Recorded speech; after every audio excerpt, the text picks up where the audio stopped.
In a small, seldom-used antechamber off the banquet hall of the great capital of Camelot, two seriously freaking out ponies stared dumbly at each other. Two minds, normally so able, were completely incapable of stringing together a coherent thought.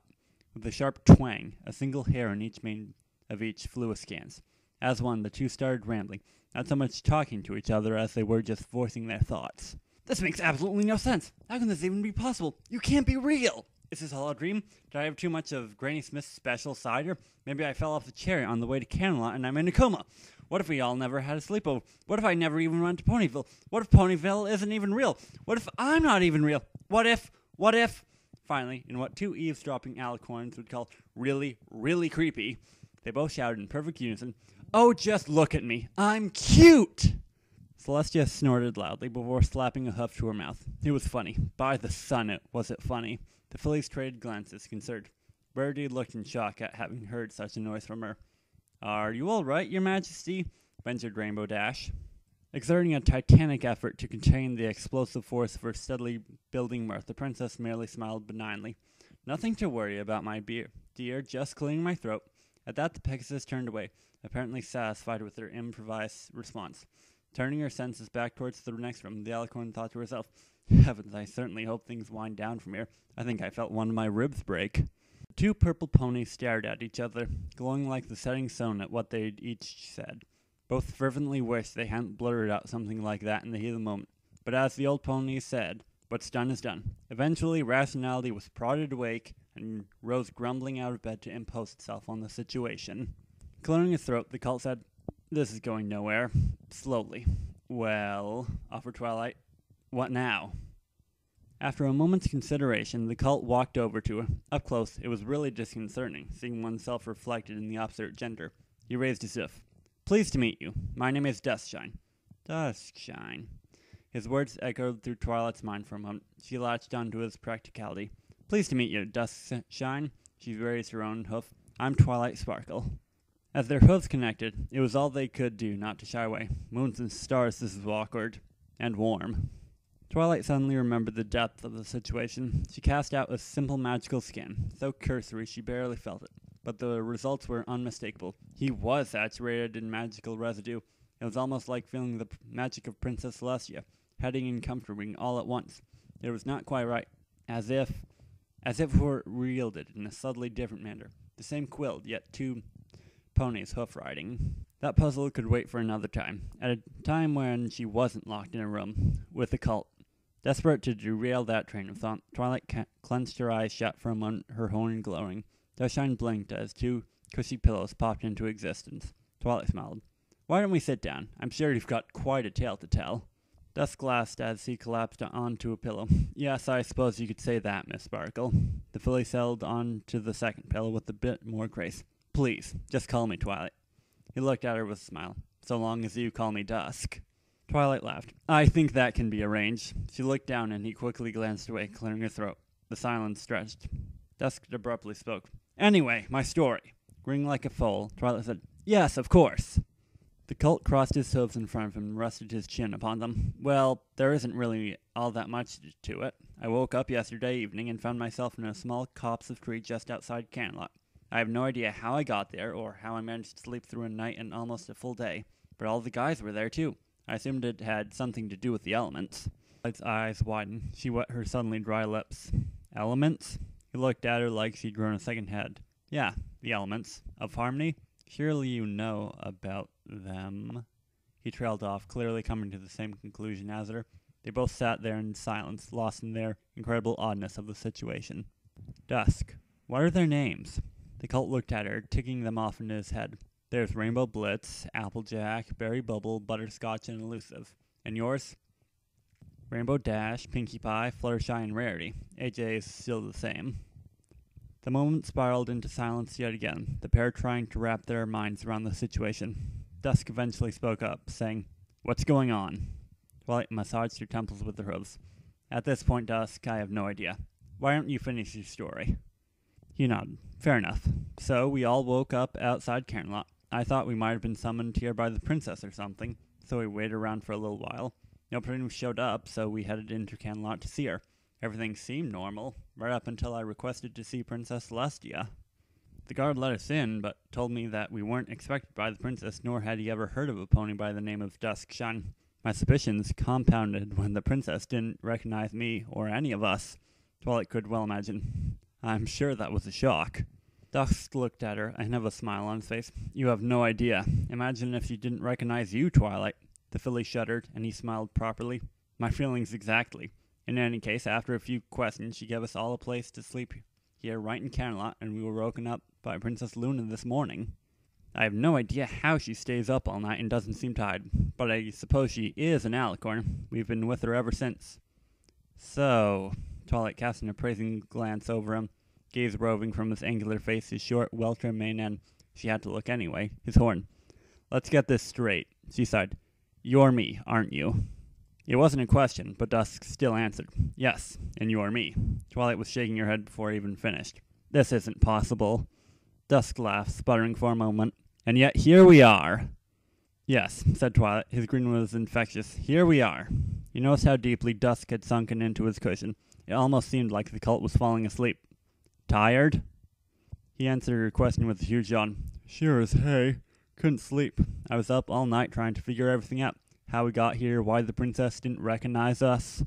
Come up with anything? He rubbed his eyes. Well, sure. Nothing that made much sense, though. Twilight laughed. I'm sitting here with a male version of myself. At this point, we've kind of thrown sense out the window. Point taken. The first idea I came up with was that we're from parallel planes of existence, and my group somehow ended up here. He raised a brow. Even for a wild theory, that sounds pretty crazy. Exactly. That's why I discarded the idea so quickly. I think I only came up with it because I read it in a book not too long ago, as a matter of fact. That's funny, said Twilight, a hoof to her chin. I think I might have read the same book. Crossing something?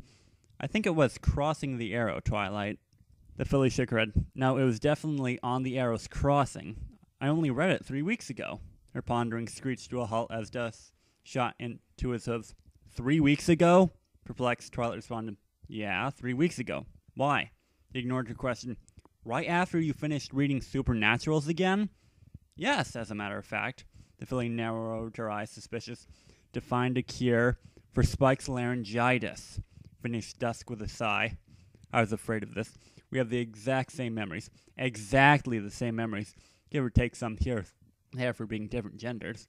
None of the theories I came up with make any sense at all now. We need to focus on what we know, said Twilight practically. We can figure out everything else later. I'm sure the princess will have some additional information for us. Okay, agreed Dusk with a nod. What do we do now? Firstly, we know that your group came here, otherwise why wouldn't the recognize you? After a moment's consideration, Dusk nodded. We know that we are each other somehow. The only difference between us is our gender and some adjusted memories. Again, Dusk nodded.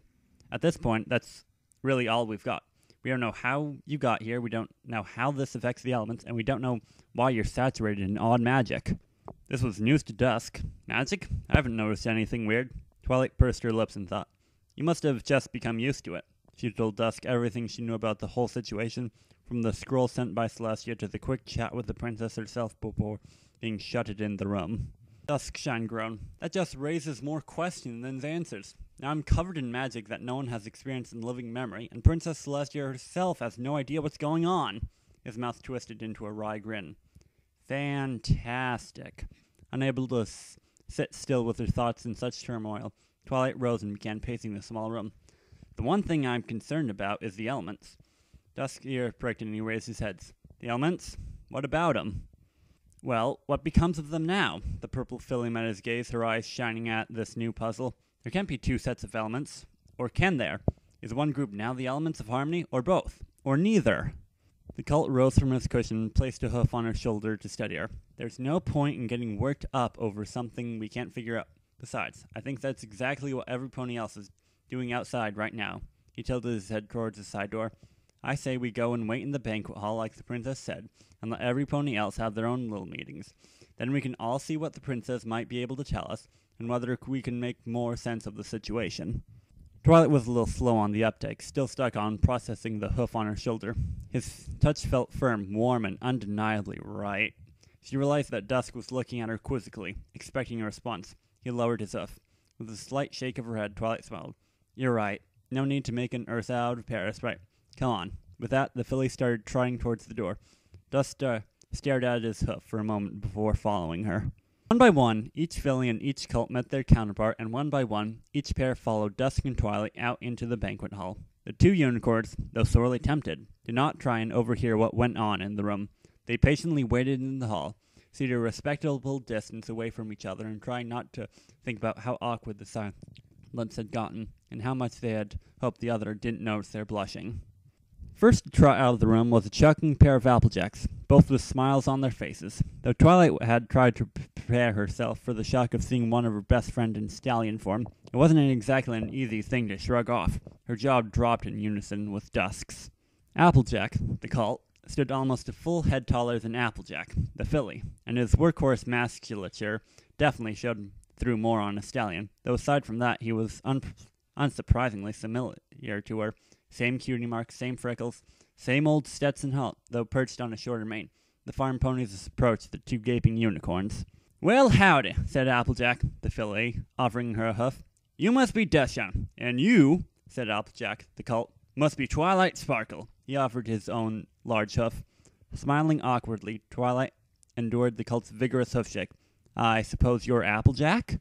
Dusk was surprised that a filly's grip was able to leave his own hoof so numb. "And I suppose you're also Applejack?" The tan pair laughed, completely at ease. "Already thought of that," responded the big stallion. "From now on, I'm going to be Applejack," he announced, indicating himself before pointing at his counterpart, "and she's going to be AJ." "We hoof-wrestled for it," explained AJ, glaring at Applejack, "which I still don't think was fair. Just look at how much more muscle you've got." She quickly looked away and cleared her throat. "If only you could have hoof-wrestled Big Macintosh." Applejack, a slight blush evident, raised an incredulous brow and smiled cheekily. "Now who ain't being fair?" They sighed wearily. Yeah. Anyways, she raised her gaze back to the unicorns. "I guess we're all on the same notch. These guys," she tilted her head towards Applejack, "wake up outside Canterlot one day, no pony recognizes them, and they find out they're all fillies here. Sound about right?" Unsurprised at her ability to put things so succinctly, though still unaccustomed to hear it in such a high tone, Dusk nodded at the farm filly. "Couldn't have said it better myself, AJ. Twilight and I had gotten to that point, but after that, all we could keep thinking of was wild, crazy theories. We decided to just come out here, wait for every pony else, and see what the princesses might be able to tell us." Applejack lowered himself onto the floor and crossed his toes. "Sounds good to me, Haystack." The four ponies sat and chatted for a short while, really having little to say. How exactly does one politely inquire about the life of some pony who is essentially a stranger, while simultaneously knowing almost every detail? The situation was quite unique, so they chatted about that too. From what they could deduce, the one and only notable difference in the lives of the colts and the fillies was that Dusk and Applejack's world, Blue Blood was a princess, not a prince, which was accepted after a moment's thought. "Though I'm sure her behavior was exactly as rude," remarked Dusk. Beyond that, everything was shockingly, eerily identical. Applejack and AJ, perhaps being a bit more stubborn than your average pony, grilled each other mercilessly over every small detail they could think about, trying to find just one small difference, but it was impossible. Eventually, the pair relented. "I give up," sighed AJ. "'Tain't no use. Everything's exactly the same." "Well," Applejack was holding a hoof to his chin, eyes roaming the ceiling. "Almost everything." "What'd you say?" In an instant, AJ was nose to nose with Applejack, so close she may as well have been looking at her own eyes in the mirror. "What do you mean, almost every? We couldn't find a single difference." Stallion chuckled. "Well, there's always what happens when the bathroom door swings shut behind you." AJ drew back red in the face and swatted a hoof across the back of Applejack's head, sending his Stetson to the floor. "Honestly, talking about things like that, you're lucky some pony like Rarity ain't here." With a laugh, the farm colt flipped his hat back on. He smiled warmly at AJ as he said, "Me and Elusive never did quite see eye to eye." A filly smiled right back before they both looked away, suddenly far more interested in their own hooves. Twilight and Dusk caught each other's eyes and grinned, seeing exactly what was going on between their two friends. It was cute, really, though they had both felt kind of bad for that cult/filly from the marketplace. After a moment, though, they remembered precisely who they were currently looking in the eye and grinning at, and because just as interested in the health of their hooves as the farmer ponies. Slowly, relentlessly, painfully awkwardly, the seconds ticked by, each pony trying desperately to think of something, anything to say. Interesting books suddenly faded into nameless, bland tomes. Different types of apple began much of a muchness. Recent events became distant memories. Finally, like the tolling of the bell that every schoolful prays for, the hand of the door before them started turning and a cultured voice flowed towards them. And you simply must meet them, my dear elusive. Simultaneously, Applejack and AJ gulped.